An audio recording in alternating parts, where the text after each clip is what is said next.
Berjumpa lagi dalam permenungan kita edisi Jumat 30 Juni 2023, Pekan Biasa ke-12. Bacaan-bacaan liturgi hari ini, bacaan yang pertama dari kitab Kejadian bab 17 ayat 1, ayat 9 sampai 10, ayat 15 sampai 22, dan bacaan Injil dari Injil Matius bab 8 ayat 1 sampai 4. Kedua bacaan liturgi hari ini memperlihatkan kepada saya dan Anda, memperlihatkan kepada kita semua bahwa segala sesuatu menjadi begitu gampang untuk Allah. Kalau Allah mau, semuanya terjadi. Kalau Allah menghendaki, semuanya akan terjadi.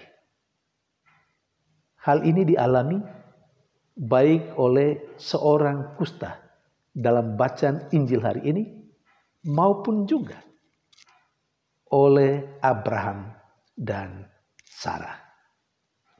Coba kita lihat dari bacaan Injil. Ada seorang kusta yang menghadap Yesus. Yesus yang adalah Allah yang menjadi manusia. Yesus adalah Allah dan Tuhan yang secara konkret nampak secara fisik, yang kehadirannya menampakkan Allah yang maha kuasa itu dan Allah yang maha baik. Dia berhadapan, si kusta itu berhadapan dengan Yesus. Dan apa yang dia katakan kepada Yesus tentang sakit penyakitnya, tentang kustanya.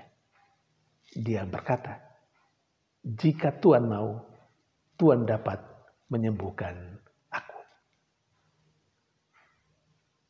Apa jawab Yesus? Yesus berkata, aku mau, jadilah engkau sembuh. Dan terjadilah apa yang dimaui, apa yang diinginkan oleh si kusta itu. Dan itu terjadi karena Yesus yang adalah Allah dan Tuhan mau. Gampang bukan? Tidak ada yang luar biasa, tidak ada yang sulit untuk Tuhan. Tuhan mau saja segalanya terjadi. Dan ini rupanya keyakinan yang ada dalam diri orang kusta itu. Rupanya dia sudah mendengar banyak tentang Yesus yang luar biasa. Karena itu ia berkata, mungkin dia sendiri tidak menyadari, tapi itu adalah ungkapan imannya, keyakinannya, bahwa Yesus yang adalah Allah itu gampang berbuat sesuatu kalau dia mau, kalau dia menghendaki.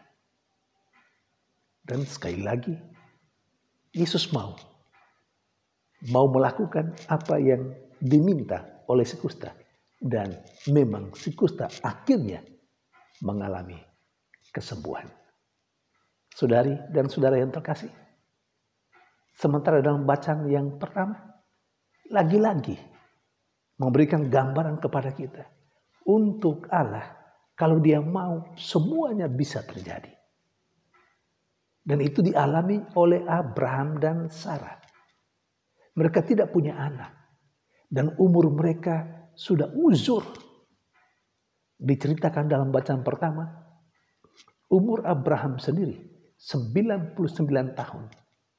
Ketika Allah berjanji kepadanya bahwa dia akan mempunyai anak. Setahun kemudian, jadi pada saat Abraham berumur 100 tahun, dia akhirnya mempunyai anak. Anak yang dilahirkan oleh Sarah, istrinya.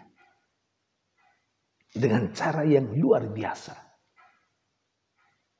Dan Sarah pada saat itu, ketika mendapat penglihatan atau ketika dikunjung oleh Allah, memberitakan bahwa dia akan mengandung. Tepatnya dia berumur 89 tahun.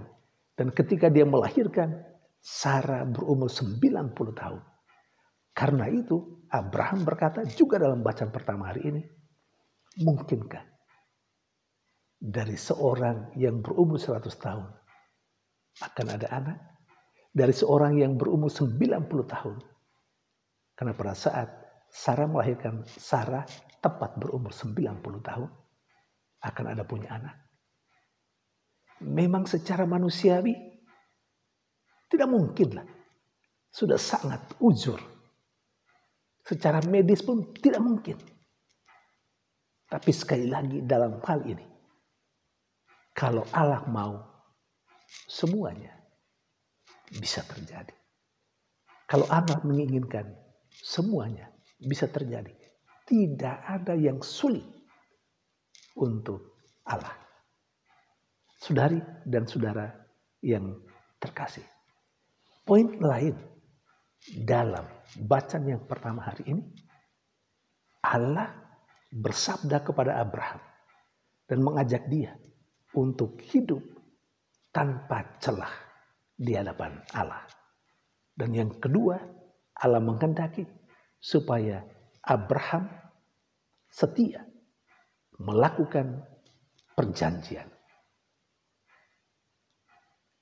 Saya kira apa yang dialami oleh Abraham dan Sarah, bahwa mereka akhirnya mempunyai anak, Ishak, anak perjanjian, itu karena mereka telah menjadi orang beriman sungguh-sungguh, orang yang hidup tanpa celah di hadapan Allah.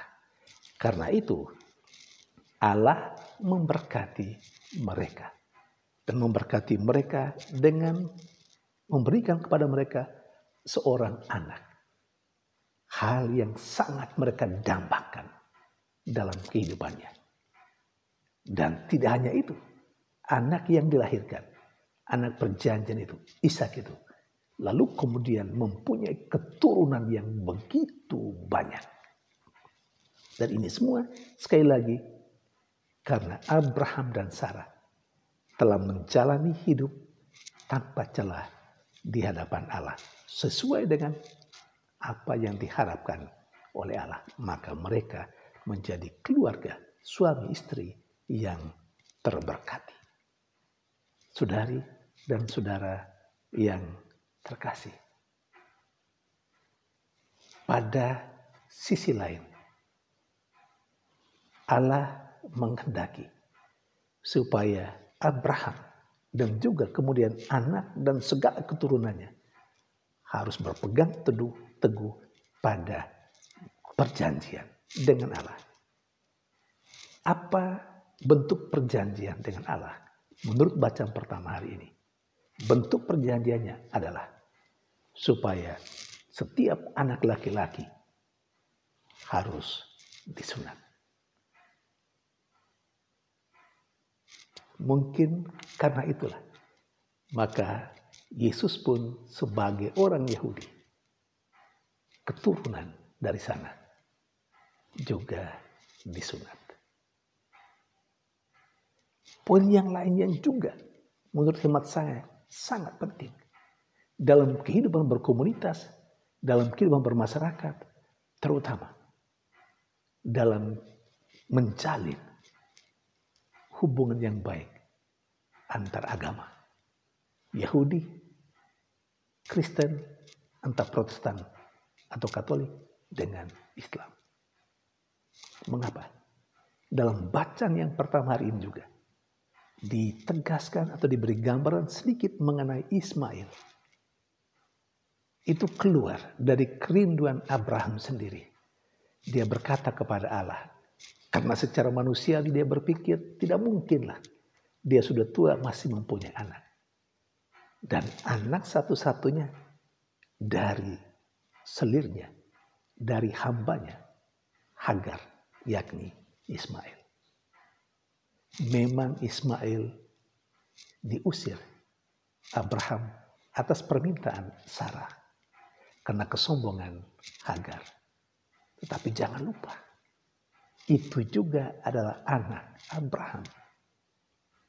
Hanya memang bukan anak perjanjian, tetapi itu adalah daging dan darah Abraham.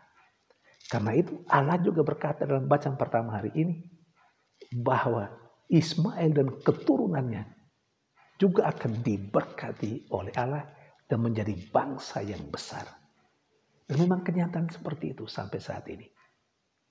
Kita sesungguhnya Yahudi, Katolik, Kristen, Islam adalah kerabat, keluarga yang sangat dekat. Hanya memang harus kita akui, seringkali justru terjadi percecokan, pertengkaran, permusuhan. Tidak dengan orang di luar sana, tetapi orang-orang dalam kekerabatan itu sendiri, dalam kekeluargaan. Tapi poin saya untuk dalam permenungan ini adalah supaya kita menghormati dan saling menghormati. Karena kita bersaudara. Karena kita berasal dari nenek moyang yang sama. Tidak terlalu jauh. Hubungan kita sangat dekat. Kita diberkati Tuhan. Saudara-saudara kita Muslim juga diberkati Tuhan. Semua dikehendaki oleh Tuhan. Dan Allah menginginkan hal itu. Mari kita atas dasar kesadaran ini membangun hubungan antar kita sebagai Yahudi dan kekristenan, entah Katolik ataupun Protestan dan Islam. Mari kita membangun persaudaraan.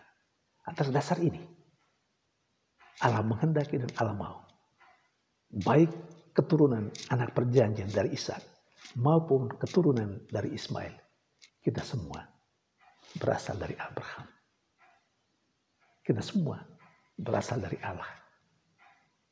Dan karena itu kita juga diberkati oleh karena Abraham, oleh karena Ishak, dan juga oleh karena Ismail. Saudari dan saudara yang terkasih.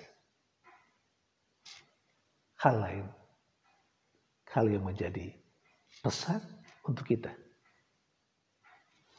Mari kita membangun keyakinan. Untuk Allah semua bisa terjadi. Kalau Allah menghendaki, kalau Allah mau untuk hidup kita, semua akan terjadi. Mari kita mohonkan kepada Allah apa yang kita harapkan untuk hidup kita. Karena kalau Allah mau, semuanya akan terjadi. Ingat orang kusta, dia mau supaya dia sembuh. Dan Allah dalam diri Yesus Kristus mau dan menghendaki itu. Dan memang orang kusta itu sembuh. Pengalaman Abraham dan Sarah. Allah mau, maka jadi. Kita hanya dituntut untuk pertama, hidup tak bercelah di hadapan Tuhan. Mengikuti peraturan atau perintah-perintah Tuhan. Supaya kita menjadi manusia yang diberkati. Dan yang kedua, kita diminta untuk membangun persaudaraan yang sejati. Karena kita, baik sebagai Yahudi maupun sebagai orang Katolik, orang Kristen, orang Muslim, kita bersaudara. Tuhan memberkati.